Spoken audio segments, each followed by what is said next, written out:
Hello everyone and welcome to a new video of your Polyglot Academy. Now today in this new video we're going to continue our series on how to learn French in 50 days with Essimo, and today we're going to cover lessons 39 and 40, so let's go.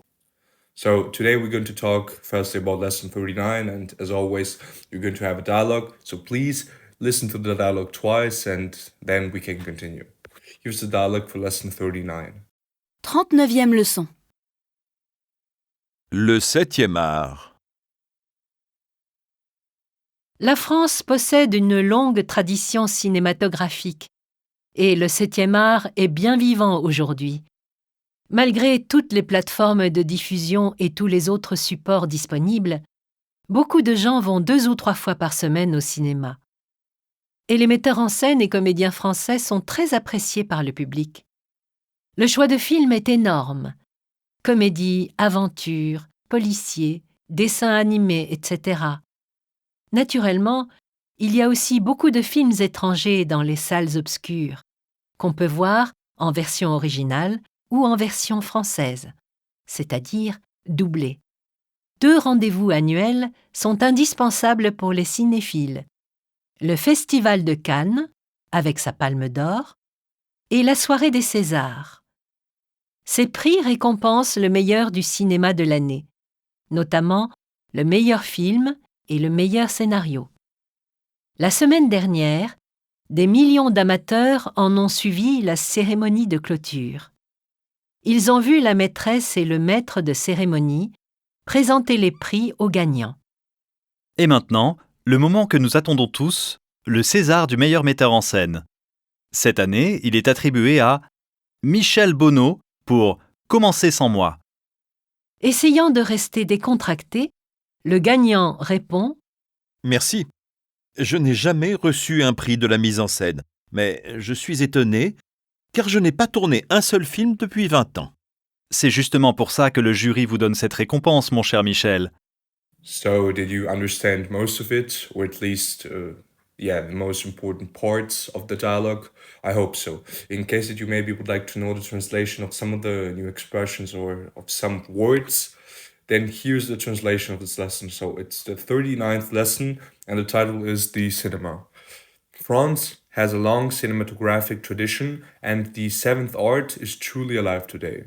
Despite all the streaming platforms and all the other media available, many people go 2 or 3 times a week to the cinemas. And French directors and actors are much appreciated by audiences. The choice of movies is huge. Comedies, adventures, detective films, cartoons, etc. Naturally, there are also a lot of foreign films in the dark rooms, which one can see in the original language version or in the French version.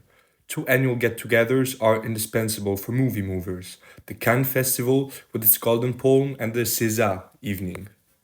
These prizes reward the best of the year's cinema, notably Best Film and Best Screenplay. Last week, millions of fans followed the closing ceremony. They saw the hostess and the host present the awards to the winners. And now, the moment that we've all been waiting for, the César for the Best Director. This year, it is awarded to Michel Bonneau for his movie Start Without Me. Trying to remain relaxed, the winner answered, "Thank you. I've never had a director's award, but I'm astonished because I haven't made a single film for 20 years. That's exactly why the jury is giving you this award, my dear Michel." So that was the translation of this dialogue. Now, as always, we're going to continue with the most important notes on that, which are also presented in the French part of the dialogue. So on the first one, most of this text, as you've maybe noticed, is in the formal register as used in the press, for example. In these contexts, French often shuns ordinary verbs such as être and avoir, replacing them with fancier synonyms. Here, for example, La France a une longue tradition is rephrased using the regular verb possède, to possess. Likewise, the cinema is in this case known as le septième art, the seventh art.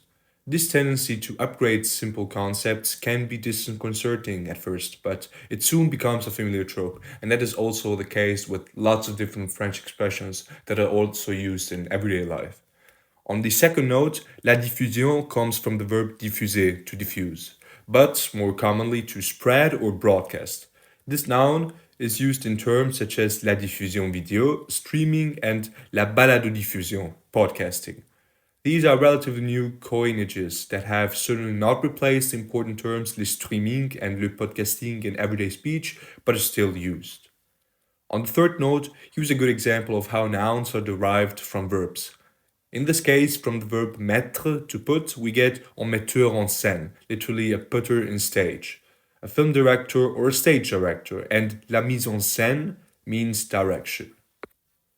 On the fourth note, another literary device used in formal writing is metonymy, the use of a related term to stand in for an object or concept.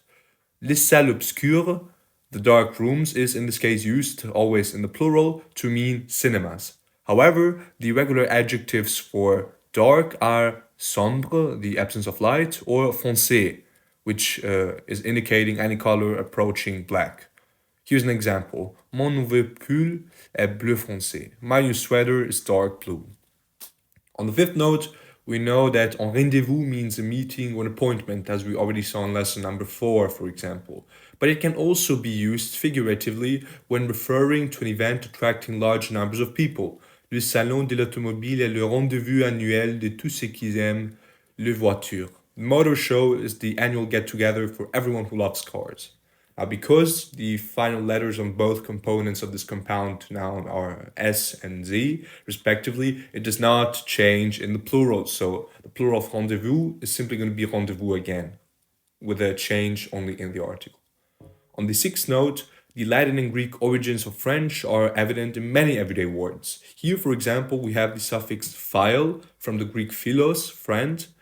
Now, with its Anglo-Saxon roots, English would translate this to lover. For example, un bibliophile, a book lover, un cinéphile, a film lover, or movie buff.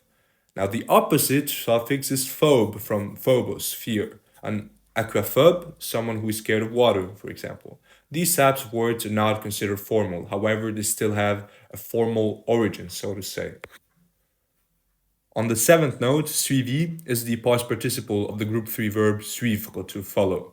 Two other common verbs from the same group with the e participle ending are, for example, finir, which becomes fini, to finish, finished, and dormir, which becomes dormi, to sleep, slept. On the eighth note, here's another past participle of a group 3 verb. Voir becomes vu, to see and seen. Note also venir venu, to come came, and avoir eu, to have had.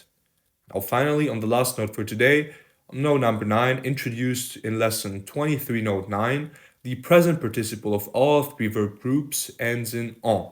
Essayer, essayons, try, trying, finir, finissons, finish, finishing, and rendre, rendant, give back, giving back. Also note how the participle is used as an adjective sometimes. Les arts vivants means the performing arts or the living arts, so to say, by using the present participle. So please keep that in head as well. Now we're going to end this lesson with the exercises. So this is exercise number 1. Exercice 1. Traduisez. Cet artiste, qui est toujours vivant, vit près de Nice. Le public français apprécie vraiment cette jeune comédienne américaine, Michelle May. Ce metteur en scène n'a pas tourné une comédie depuis 10 ans. Et maintenant, le prix qui récompense le meilleur film étranger de l'année. Il y a 2 ou 3 dessins animés que j'ai vraiment aimés cette année. And this is exercise number 2, where you have to fill in the missing words. Now, if you have any questions concerning either the dialogue or the grammatical explanations or the exercises, then please make sure to leave a comment or to contact me privately. If that's not the case, then we can continue with lesson number 40. So again, with lesson number 40, the structure is going to be pretty similar. We're going to have a dialogue, then the notes on the dialogue, and on the new expressions, and finally some exercises. So if you're ready, then let's continue. Here's the dialogue for lesson 40. 40e leçon. Tu es si impatient. Tu veux venir avec moi au ciné ce soir? Il y a plein de nouveautés à voir cette semaine. Où est-ce que j'ai mis le guide des spectacles?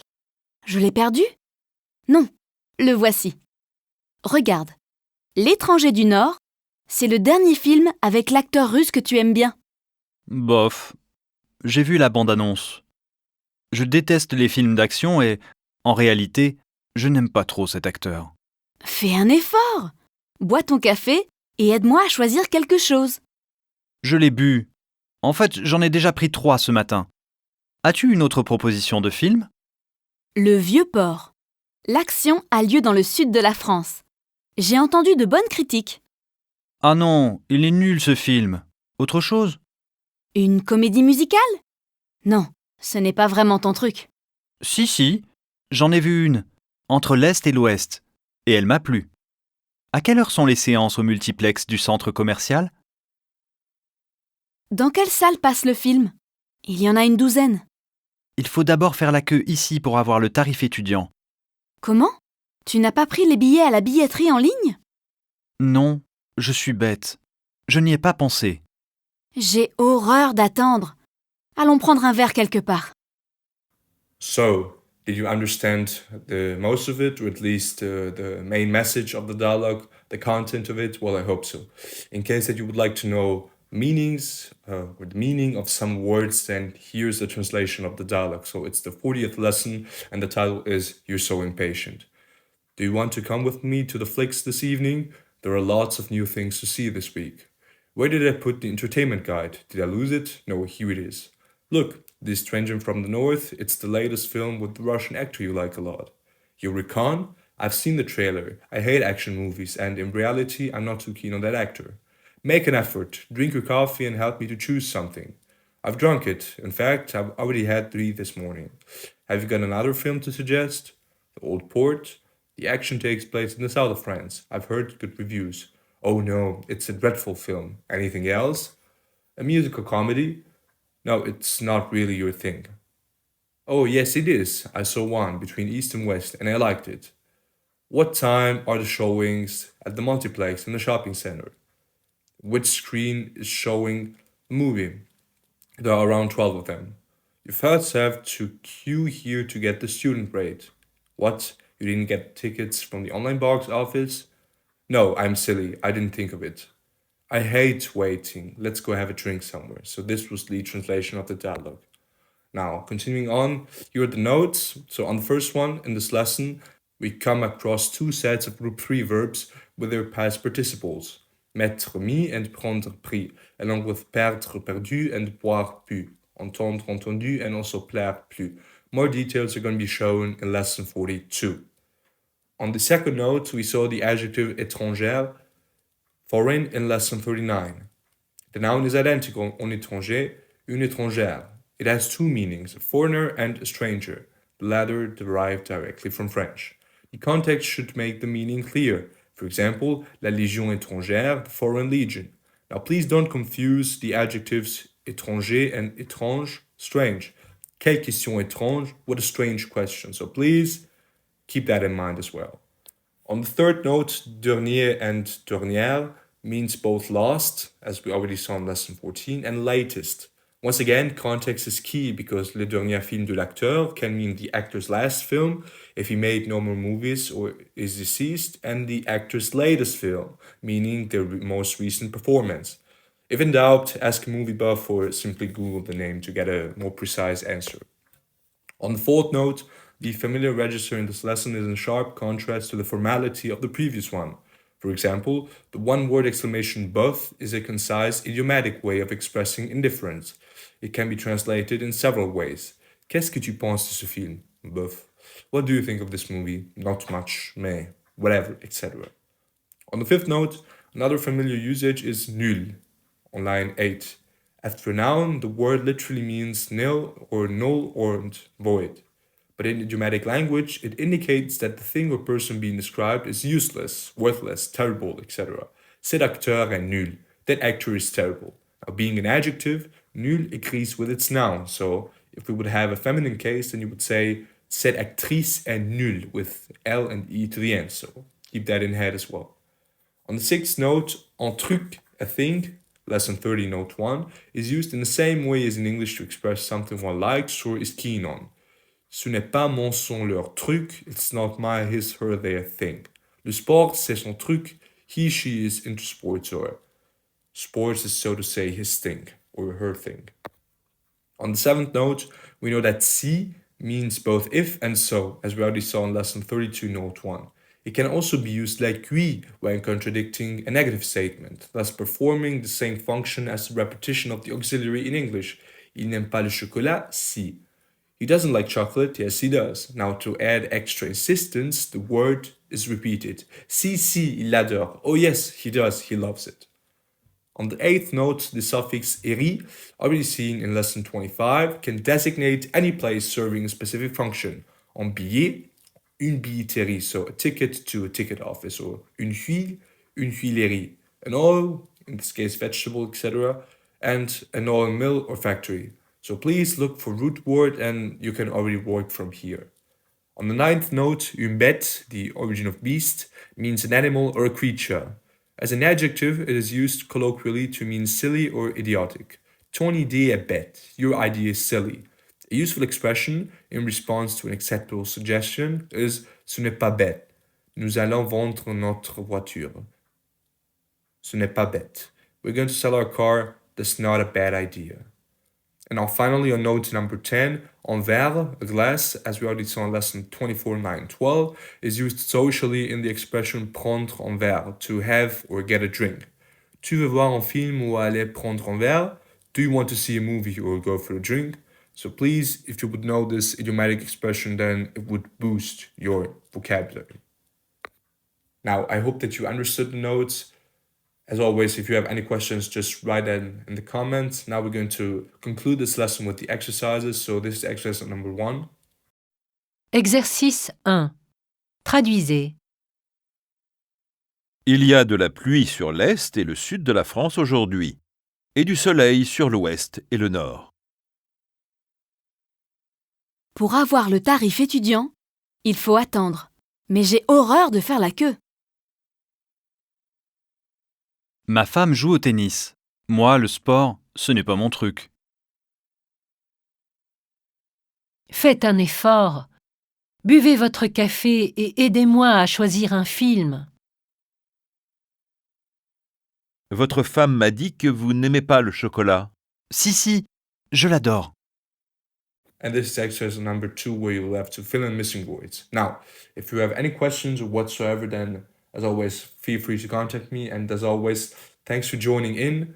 And I hope you learned something. And other than that, I will see you in the next lessons. Have a nice day and goodbye.